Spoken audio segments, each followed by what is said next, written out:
Well, welcome everybody. This is White Castle, as you all know, and on a very wet day, but still a beautiful, beautiful place. Oh, beautiful. And I'd like to welcome you all here today and thank you all for coming to listen to our few little words that we have to say about this place, about Boomhall. The title of the talk is Boomhall, the Sublime and the Beautiful, Boomhall and the Foyle. And the reason I'm having this talk is because all my life I have loved this place. When I was a little 8-year-old boy, I first encountered this. I first encountered a house which was something I'd never encountered before. I was in school and the teacher came to me and said, "Can you deliver the Far East magazine down to Boomhall?" And I'd heard about it, but I didn't know what it was. And I walked down the avenue of trees as an 8-year-old boy, wondering where I was going. And then I went into this little bower of trees. And then when I came out, I suddenly encountered this building, which was just so overwhelming. I had a feeling, I have to tell you, I had a feeling of a kind of a joy, which is what I've always struggled with all my life, to say, what was that about? And why should anybody ever feel something like that about a place or a house? And that feeling has never gone away. So you can't intellectualize it, but today I'm going to give you a few thoughts because I've been struggling myself to figure out, why should we bother about these houses? Why should we keep them? You won't need to ask the people who own this house, because they'll tell you their story about this house and why a house or a place is really, really important to people. And keeping a memory of what has gone before is very important in instructing us as to how we should be and how we should behave in the future. So whilst I'm telling you the intellectual side of this is something I've struggled with all my life, really deep down this is about a feeling of a beautiful place that should be looked after. And the reason we're having this talk now is because there are people talking about what's going to happen down on this particular site. And I think we should all think about what has been there before and why it was there before and the people that have gone before and the history and why the landscape has been designed in the way that it has, in such a way that it can evoke these feelings of attachment or joy, a sense of beauty. And I think we all need that. I think that's important, and we've forgotten that maybe in these current days. Everything has to be useful these days. I think there's a place for saying things should also be beautiful. And I think we should start with the fact that it is a landscape, and it was a planned landscape. And this is a photograph about 1890. If you can notice there, the farm in Ballinashallock is the one on the left, and Boomhall is the house on the right.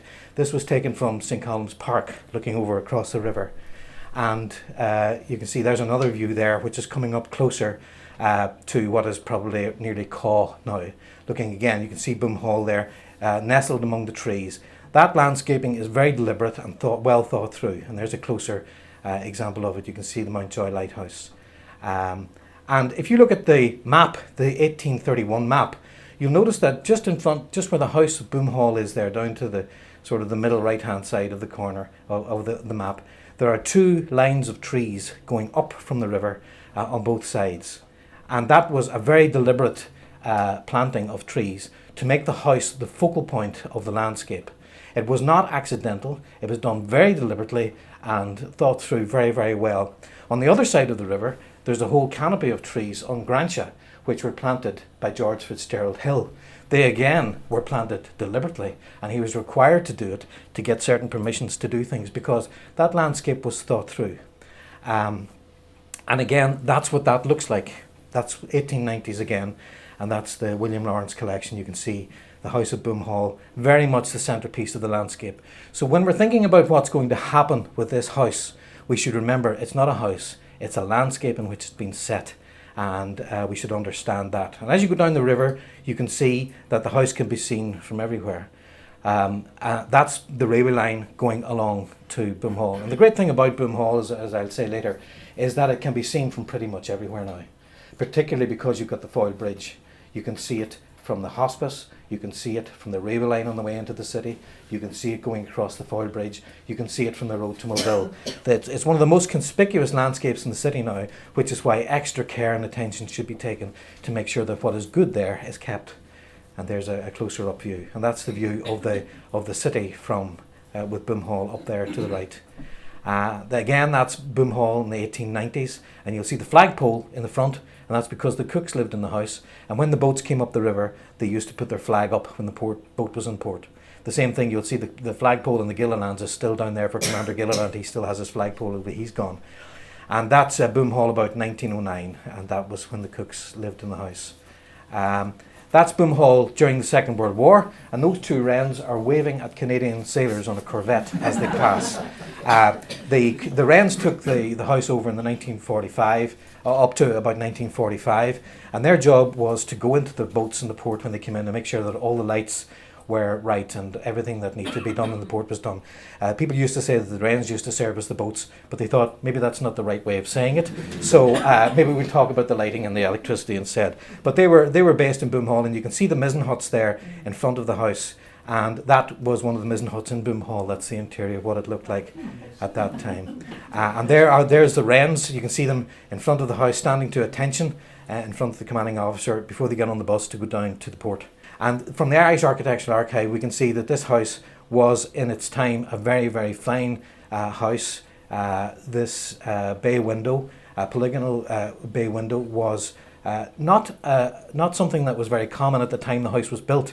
And this is a unique feature which gives us a little clue as possibly who the architectural influence was upon it, but I'll talk about that in a little minute. And you can see that's a 1969 photograph of the house just before it started to go into decline. Taken as you're looking, if you've got the city to your back, looking forward to the house. And that's again the front of the house. And then the house started to go into decline in the 1970s. As you know, the McDevitts abandoned the house, and there was various fires in it. The lead was taken off the roof. Various people came down and systematically took the windows out, took the doors out, took everything pretty much that was takeable, and the house then went into decline. When I was a boy, I saw Boomhall burning in the 1970s. I rang the fire brigade, and the fire brigade said, Boomhall, the owner has given us instructions to let it burn. So that's what happened with Boomhall. So let's look at the history of Boomhall, because we need to know why this house came into being and why it is the house that it was. This is James Alexander. James Alexander was raised in Gunsland, the house that was there before Boomhall. He went to India when he was a very young man with the East India Company, and he made a fortune in India. He came back 10 years later at the age of only about 32, 33, and he was worth in today's money about 70 million. And the way he did it was he was put in charge, collector of taxes more or less, and there was big money in the colonies those days. They didn't have tax collectors. Well, it was a private enterprise collecting people's taxes. And the fortunes were made in that. He also speculated on the price of wheat, and he was based in Fort St George in Madras, which is now Chennai in India, and he was responsible for purchasing all the goods and services for the army. He was responsible for collecting rents from people who were there, and he was also a major debtor. He provided money to the Nawab of Arcot of India, who was one of the Maharajas at the time. And he needed money to fund the various wars that he was having with his compatriots. And Alexander gave money to them to do that. So he made a fortune of money. Now, this gentleman is Cornwallis. Does anyone know who Cornwallis was? Yeah. Cornwallis was the American general who surrendered America. He is an Englishman, yeah. Sorry, I thought you said the American general. No, he surrendered America to the Americans. That sounds like a strange thing to say, but it must have been theirs in the first place. But anyway, Cornwallis was the guy who surrendered at Yorktown, a major political figure. Cornwallis was given the job years later of bringing the Act of Union across the line in Ireland. And he had to tour around Ireland and convince everybody that the Act of Union was a really good idea. James Alexander was one of his primary allies, and we only found out last week through a letter to the Duke of Abercorn that Cornwallis stayed at Boomhall. Him and his entire entourage came to Derry to persuade people that the Act of Union was a good idea, a little bit like the Brexit thing. And he stayed in Boomhall with all his people, and then he went on to Caledon, County Tyrone. This guy was really, really important. That's him surrendering at Yorktown. That never happened. He actually pulled a sickie and sent his lieutenant out to surrender. But anyway, that's the way it was depicted at the time. So a very major historical figure was associated with the house, and the Alexanders were prime movers behind creating the Act of Union. They were fundamental people in the history of this country. Now this lady, and the strange thing about this history, and this is why we should remember history and why we should remember the story of all these houses, is because you'll find with this house tonight, when you hear the story, you'd say, what a twist of history. You would never have thought, passing the big house, that it had the story that it has. And the same thing with Boomhall. This lady is called Anne Crawford, and Crawfordsburn in County Down is the home place of their family. Now James Alexander, when he came back from India, was the most eligible bachelor in Ireland, and he married Anne Crawford. And they had 2 children. There's a rumour that they have a third one, but we've only got 2 official ones. And they married around 1774, and they started building Boomhall. Boomhall was built around 1777. They went to Rome because the house was being built, and he was the MP for Derry at the time, and they were going to live in Derry and have Boomhall as their house. So they went off to Rome, and this is a painting by Pattoni, which was a famous Roman artist who used to paint the tourists. And so he painted her, and you can see that she has we can't really see it very well there, but she has a myrtle leaf on the right hand. Is that her right hand? Her left hand, which is a sign of fidelity. And you can see that draped over her tummy is a bit of a cloth, and that's because at the time she was pregnant with Dupré Alexander, who became the second Earl of Caledon. James was the first Earl of Caledon, and that was her son. She was pregnant. This was 1777. So you can imagine, these are the richest people in Ireland. They're just building their house in Boomhall, and they're coming back for him to be the MP for Derry, and they've got their second child on the way. This is a story of great hope and looking forward to a great life. By December of 1777, she died. She had Dupré, and 1 week later she died, we think, of sepsis. And so she was dead, and James decided, Boomhall, maybe I should go somewhere else.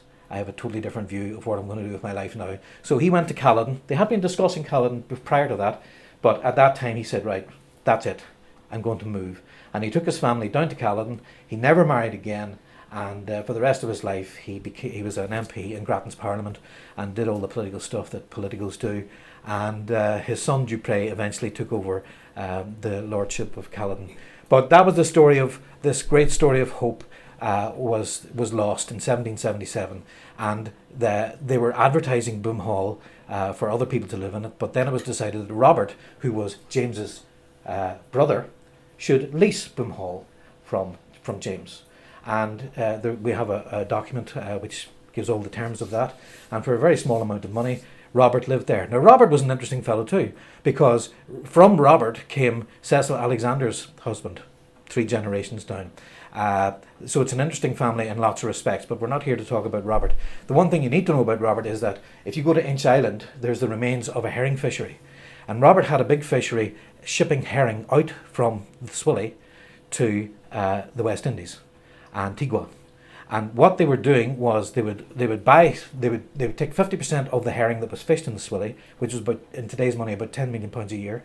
They took 50% of it and they shipped it out to the West Indies. And that was used to feed the slaves, because you couldn't waste land for sugarcane. You know, you need sugarcane, that's really good money. You don't waste it growing food. So what you do is you ship out herring from the Swilly, you feed the slaves with the fish, and then you load the boat with rum and you load it with sugar and you bring it back. So the Alexanders had a brig which they brought sugar back and started the sugar house in Sugar House Lane up in Derry. And so there was a massive trade in rum and sugar, and that's how the Alexanders made his money. So they were traders, but they employed 300 people down in the Swilly, and they created, in Inch Island, they created a place to make barrels and to salt the herrings and to ship it all out. And some of the piers down there were built by the Alexanders. There's still remnants of some of the Alexander houses down there. So Robert was an interesting fellow. His son Henry also lived in the house. Henry owned the lead mines in Glentocher, but he also went out to South Africa a few years later and became the first secretary of the new colonies in South Africa. And his cousin Dupré, who's the guy that she was pregnant with, he became the first English governor of South Africa. So these guys pretty much changed everything that happened in South Africa and laid the foundations for what happened in South Africa, and they came from Boomhall. Now what's really interesting about that is that there's a place in South Africa called Kirstenbosch. It's a botanic garden. It's one of the most important botanic gardens in the world. And Henry Alexander, who left and went to South Africa, was the person who started that. It was a wild area up on Tabletop Mountain, overlooking where Nelson Mandela was imprisoned for years. And it was thousands of acres of natural forest, and he planted and he grew gardens, and that has now become the kernel of what is now the Kirstenbosch Botanic Gardens of South Africa, where the Sustainability Commissioner for South Africa currently is.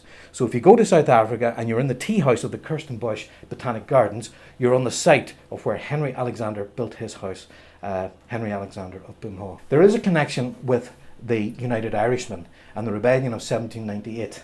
Anne Crawford, her family were split right down the middle with regard to the 1798 rebellion, and one of her brothers was one of the most important United Irishmen, and the rest of the family were hanging the rest of the United Irishmen, so they couldn't make their mind up.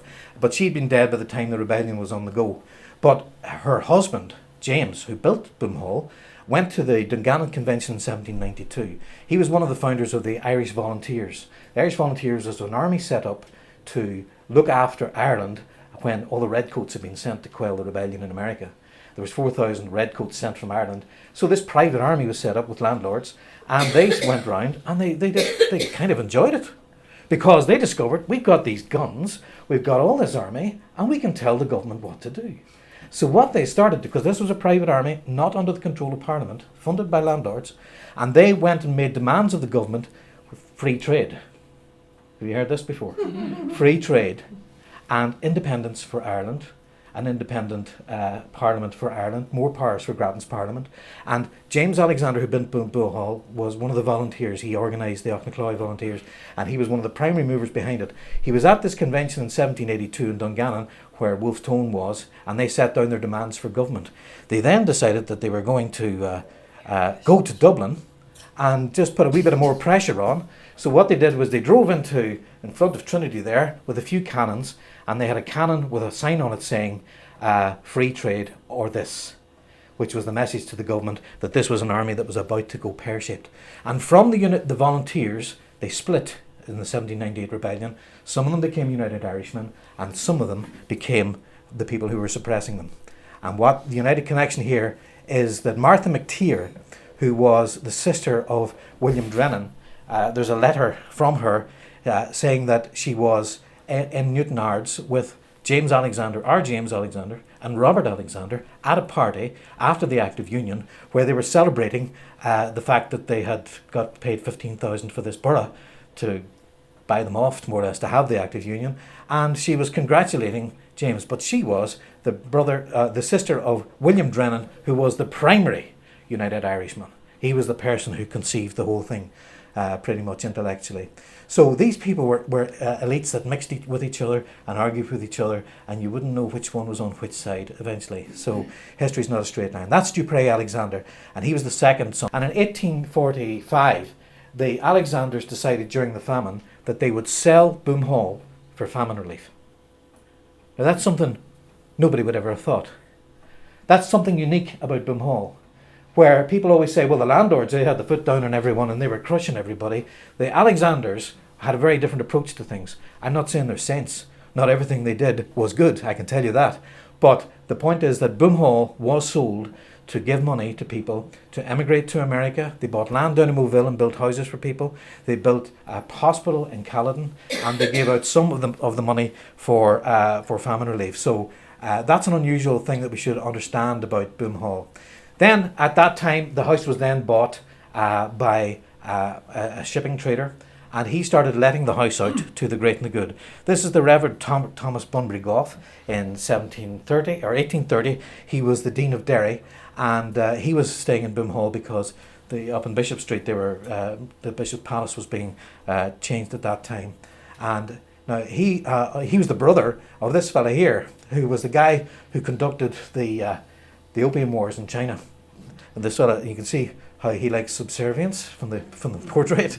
But this guy now he wasn't just exactly the most pleasant of fellows, but he pretty much was very much at the top of the British Army. Then you had the Reverend Richard Ponsonby. He was a man who had fallen on hard times. He was a judge at one stage, and he decided to take holy orders and join the church instead, because more money in religion. So anyhow, that is Daniel Baird, who was the merchant who bought Boomhall, the guy who gave the money for the famine relief. And he lived in it for a while. He started off in in Tyrone as a merchant, bringing candles up and down the canal, and then he graduated into ships in Derry, getting sugar from Jamaica and bringing it back, from the Caribbean and bringing it back. And he was a very, very wealthy man. He owned most of Newton Stewart and whatever. Then you had Joseph and John Cook of Boomhall, and Joseph was a director of the Londonderry and Lochswilly Railway Company, and with his brother John and Joseph together were ship owners and timber merchants, and they were responsible for shipping vast numbers of people to North America and bringing timber back in return. So the Cooks stayed in Boomhall, variously leased it, and they were also the executors of the will. And you can see there the last boat belonging to the Cooks eventually came back in 1869. It was hit on a big storm as it was coming in to Inishowen, and it was beached in the Five Finger Strand. And if you go down in low tide there, even to this day, you can see the remains of their last ship, the Twilight. There was no one killed, but that was the end of the Cook shipping line. But they then went into railways, and the Londonderry and Lochswilly Railway Company, they were one of the prime movers in that, and they used to buy locomotives and fund them and all of that sort of thing. So that was Joseph Cook. And this is this is a picture outside Boomhall of, if I can just get these right, that is you can see on the boat there, on the horse, sorry, you've got Archie Cook on the horse, and John Cook and Harry Cook are up against the wall. Harry Cook's the guy in the middle, and George Gilliland is the one on the left holding a horse with a pipe in his mouth. Not the horse, he's got the pipe in his mouth. The horse didn't smoke. Horse had better sense. And that Frances Gilliland, who was originally a cook, those are her brothers that she's with, and that's Joseph Cook with his wife Frances sitting up on the door beside Boomhall. Now, what is sad about the Gillilands is that they didn't know at that time, but their youngest son Valentine was killed in the Battle of Ypres in 1915. So again, they didn't know what was coming down the line for them at that time. But that was the custom and practice at those times to take a photograph outside the house like that. And again, that's the cook. The guy who's sitting in the middle is a guy that's Henry Joseph Cook, or Harry as he was known, and he married one of the Beresfords. We have a Beresford connection here, don't we? Oh, there we are. He married Mary Elizabeth Beresford, and they had 3 children. One was Sholto, who wrote the book, The Maiden City and the Western Shore, I think it's called, about the history of the Cook shipping line. And then they had 2 daughters. Now, Frances Caroline on the right was known as Caroline, and she was a little bit of a rebel. And unfortunately, she picked a man that her mother didn't want her to marry, which was, there's always a story going around that somebody eloped from Boomhall, but here it is. It's Caroline, and there she is, the second from the right, and she married a guy called Alex Winkle. Now, Alex Winkle is descendant from royalty. However, he still wasn't good enough, apparently, and because he was working in the tank regiment at the time. And this was just prior to the war, when they got married, and they had these 2 children, and he eventually was involved in the retreat from Dunkirk and had to get treatment for mental health problems after that. He was shell-shocked and whatever, and he retired down to Castle Rock. But the story is that they eloped without permission. They went and got married, and then they came back to have, the year after they were married, the last baby born in Boomhall was Angela Brewster, who was this little baby here. And that's the only internal picture we have of Boomhall apart from the one I'm going to show you now. And that's Alex outside. When they came back, Alex was given instructions: you're not allowed in our house. Sleep in the stables. So he was required, as his wife was having a child in Boomhall, to stay in the stables with the dogs and the horses and whoever else was there. And that's him outside Boomhall having a smoke, which is all you can do in the circumstances, really. And probably waiting for the baby there, and they were fanatical about their dogs. And there he is, on the day that the baby was born, he was allowed in for 1 day to see the baby. And look at his face. Isn't that the saddest picture you've ever seen? So that's March 31st, 1925. He met his daughter Angela in Boomhall for the first time. And that Angela then grew up to become a model. And that's the Vogue magazine, and you see Angela there. She's described as Helen, but it's actually her sitting on the bonnet of that car. She was a very beautiful woman, and her husband was a photographer, and he has a whole series of photographs about her. She's a fashion model. She was in Vogue magazine, and She was photographed by Norman Parker, who was the photographer who photographed the Beatles and Twiggy and the Rolling Stones and all of those. So she was back and forth. She lived in Culmore and was back and forth all the time as a result of that. This guy's James Cuscaden, a very interesting fellow. Now James he moved into Boomhall between 1882 and 1888. He used to live in down in Ballyarnett House, and he had inherited the house through his wife, who was a Gallagher, but the inheritance had been such that the house was to go straight to his son. They omitted to mention to the son that he had inherited the house. So when he decided to look for a bit of pocket money from his dad to go to England, he got a bit annoyed when his father said, "I can't help you, son." And the rumour started going, because people started saying, "Do you know you own this house?" So there was a court case where the father claimed that he had the house by adverse possession. This is all sounding very familiar. And he went to court, and the son had him evicted from Ballyarnett House. And he said, "I need somewhere to live. So if you're going to rough it, why not go to Boomhall?" Really, that was the idea. Now he had to leave behind. He had a heated cage in Ballyarnett House where he had monkeys. He went to the Great Exhibition in 1850, and he came back with a big parrot cage with a big parrot in it and a whole lot of monkeys. And so people used to come from far and wide to see this. But he was an extremely colourful fellow. Now what's interesting about this man, and this is something that tells you that how Boomhall was right again at the centre of what is important in Derry. Derry at the time was a great port, and there were more than 5 consulates in Derry. America only had 2 consular embassies or foreign relations with any countries before 1830s, and it was Paris and London. Those are the 2 important places. When they decided to create consular relations with the rest of the world, the first place they did it with was Derry. And the first person they did it with was James Cuscaden, who was the first American consul in Ireland. And his job was to get people ready for emigration, make sure that their health was okay, and get all their paperwork done so that when they arrived in America they could go straight through. There was no Ellis Island, they just went straight through because he had done the paperwork up in London Street and got them through. He also got them jobs. And a really interesting story about him is that he was instrumental in getting people employed to work for DuPont's. This is long before DuPont came anywhere near Derry. This is back in the 1860s.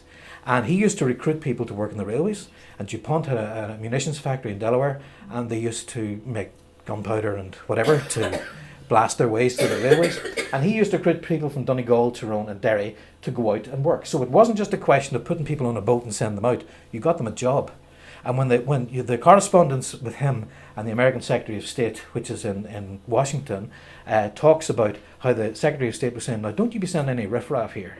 We need people who are professional, who've got qualifications. We need healthy people. We're not looking for just anyone." And his job was to be the gatekeeper and to send only people over who weren't going to be a burden on the state. This is all sounding very, very familiar.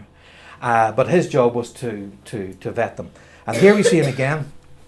The Cooks, the McCorkles and the Cuscadens were behind the Londonderry Gaslight Company. And you can see there, second in from the right is James Cuscaden. He's beside him. You have Joseph Cook and John Cook, and the rest are all miscellaneous McCorkles. There's too many of them, and they all look too much alike to really tell you which one's which. But that photograph was taken about 1860s, just after that time. And Boomhall was the first house in Derry with a gasometer, the first house with gas, because the people who owned it and the people who lived in it were behind the gas company. So you can see it actually in the 1903 map that it's actually marked gasometer beside the house. So it is fairly good. Now, the great thing about James Cuscaden was, again, he was a shipper, and he used to ship all over the world. He made an absolute fortune, and he had more than 20 boats at various different times. And there are great stories about how his boats were variously struck by lightning, and there was adventures. There was the Erin, which eventually foundered off Abaco in the Bahamas. They were going down looking for a consignment of rum, and they hit the rocks. So they lost that. So these people were very much buccaneers and people who made the world go round as far as trade was concerned. The next people who took the house was Sir John Barr Johnson. He was a director of the Convoy Woolen Mills, and he made his fortune by selling agricultural implements and bringing in seed. There was a great trade in Derry in bringing in seed for the linen industry. The seed was brought in from America, and then they brought the linen back. That's the way it worked. And he made a fortune doing that. and that's his wife, Lady Isabella Johnson Nee Weir, and she's from Ballindrate. And they were in Boomhall sometime between 1900 and 1908. Now, what's interesting about their daughter was the first woman to go to Trinity College. So that's just a little tidbit there. But he died eventually. After she had died, he went out for a meal, and he died in the restaurant waiting for his meal. So that's how it comes upon you. I'm sorry to have to tell you all that. Now there's Boomhall, the garden party of the Royal Honourable the Irish Society, 1898, and you can see John Barr Johnson over there beside the big lady in white. She looks like a ghost. I don't know. Big lady in white there, and you can see her Cascading with his top hat on the far left there, and you can notice the little croquet loop there. In front of Boomhall was a little croquet pitch, which is quite a common feature of those times. Here we have to go back to this question: why would we say that Boomhall was a beautiful place or a sublime place? Why should we give it any kind of a special treatment? And you remember that at the time these houses were being built, the philosophers of the time, the Irish philosophers in particular, were very concerned about what is beauty.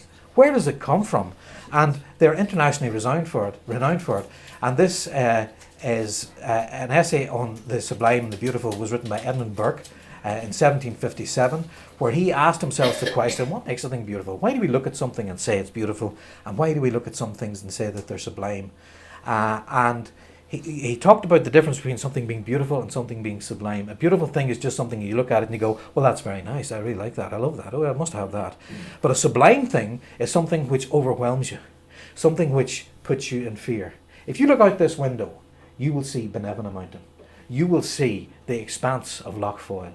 When you come here, there is a spiritual reaction, I would contend to all of you, that it's more than living. If you're in a housing estate and you walk out and you see the neighbour's back wall, it does not have the same effect as looking across the Foyle towards this massive mountain of Benevena. There's something belittling about something which is sublime. Now, I'm going to give you the theory of what the architects said at the time. This doesn't mean they're right. I'm just telling you the thought process that went behind what got them to build the buildings the way they did, why they built Boomhall and places like that. And I won't spend too long on this, but I'll just give you a bit of the background.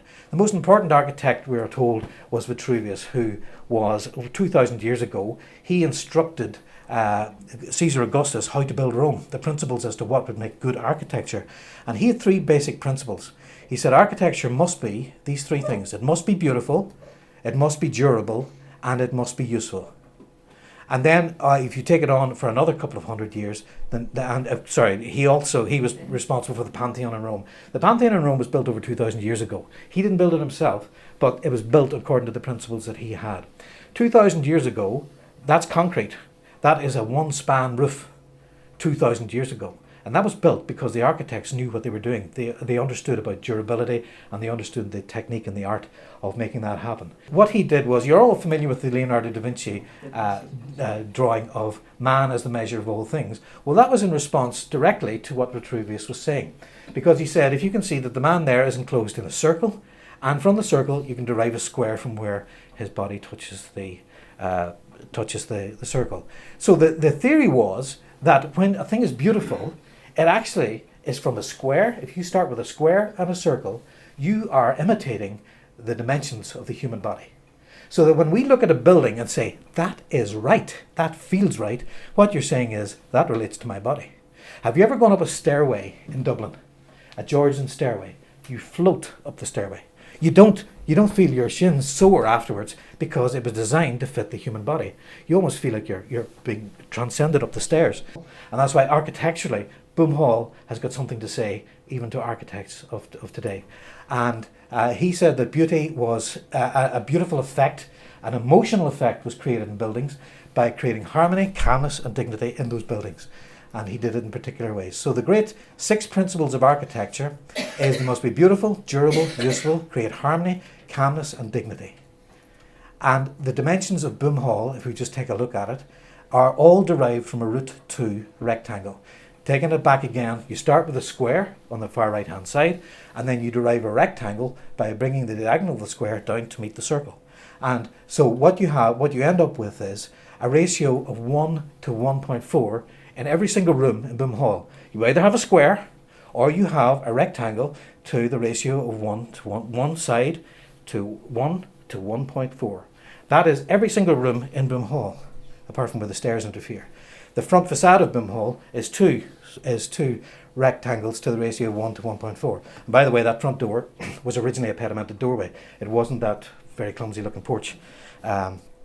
So that was done. So it's a root 2 rectangle, and you can see from the interior of it as well, the Palladian features are incorporated because in order to create calmness and harmony within a building, Palladio said you have to have the doors going into each other, so that if you're standing in the room at the bottom, you can see through the hall to the other door.